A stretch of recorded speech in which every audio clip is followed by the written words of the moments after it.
Hablemos de la Iglesia, el número 3 del Vaticano. Un cardenal, el cardenal George Pell, fue declarado culpable de 2 casos de pederastia ocurridos en los años 90. Y sobrevivientes de abuso sexual eclesiástico en Chile analizan acciones legales contra el Vaticano en tribunales del país e instancias internacionales, esto por delitos contra los derechos humanos. Nicole Martínez, buenos días. Hola, muy buenos días. Ayer se confirmó lo que ya se conocía prácticamente en diciembre. El número 3 del Vaticano, el cardenal George Pell, fue declarado culpable de abuso sexual infantil en Australia en contra de 2 monaguillos de la Catedral de San Patricio de Melbourne en la década de los 90. Con esto se ratifica como el sacerdote de más alto rango condenado por estos casos. Queda una audiencia más fijada para mañana miércoles en la que se va a conocer la sentencia definitiva y esto se conocía en diciembre, como digo. Sin embargo, hubo una resolución que impedía a los medios de comunicación informar sobre esta situación, considerando que todavía quedaba una etapa pendiente y para que finalmente este caso no tuviera ningún tipo de influencia, se solicitó que los medios no publicaran esta información, incluso advirtiendo multas a quienes lo hicieran. Finalmente, George Pell es condenado entonces por estos 2 casos. Se conoce que uno de los denunciantes estaría ya fallecido y el otro entregó declaración a través de video. Por eso es que es importante lo que suceda mañana para conocer cuál va a ser la sentencia finalmente del número 3 del Vaticano, que recordemos estaba en una especie de pausa en sus labores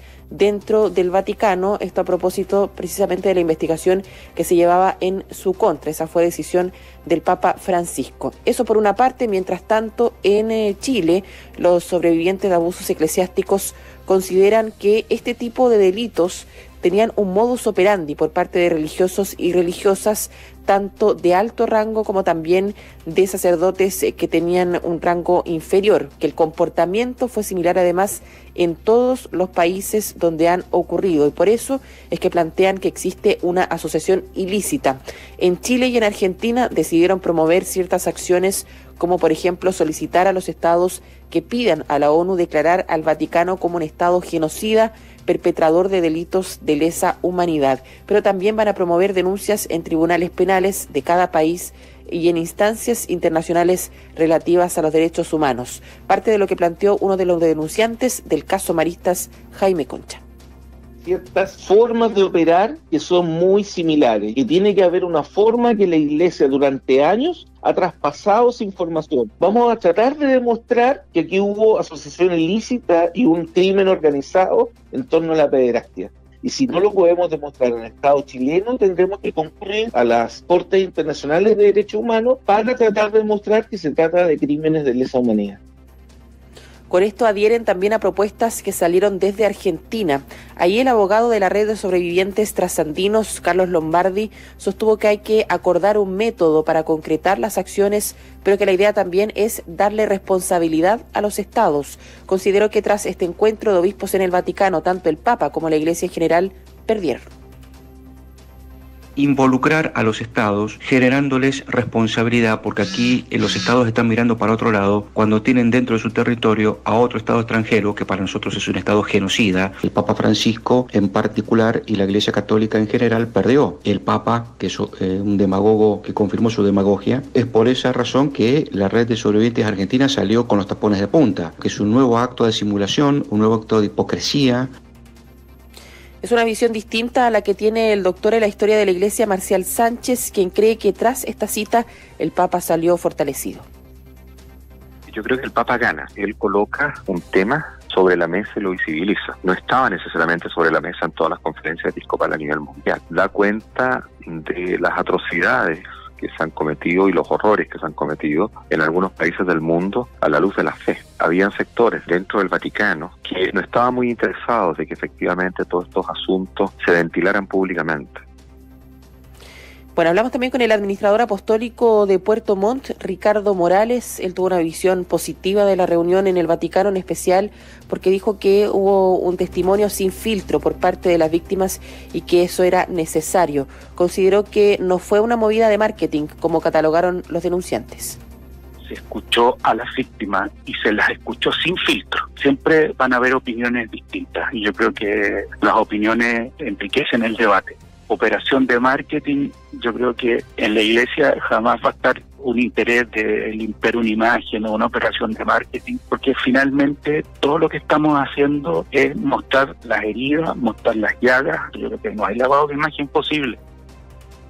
Bueno, se espera que a mediados de marzo aproximadamente los religiosos chilenos puedan realizar una reunión para conocer en detalle lo que se conversó en el Vaticano en voz del obispo Fernando Ramos, que fue como representante de la Conferencia Episcopal Chilena. En todo caso, Catherine Tomás, ya hay algunas reacciones, por ejemplo, en el diario La Tercera, una entrevista a Ricardo Ezzati, arzobispo de Santiago, muy cuestionado y uno de los que se espera salga de su cargo, quien dice que le conmovieron profundamente los testimonios de las víctimas y dice que se necesita avanzar en transparencia, entre otras cosas, lo que ya está siendo fuertemente criticado por denunciantes en nuestro país.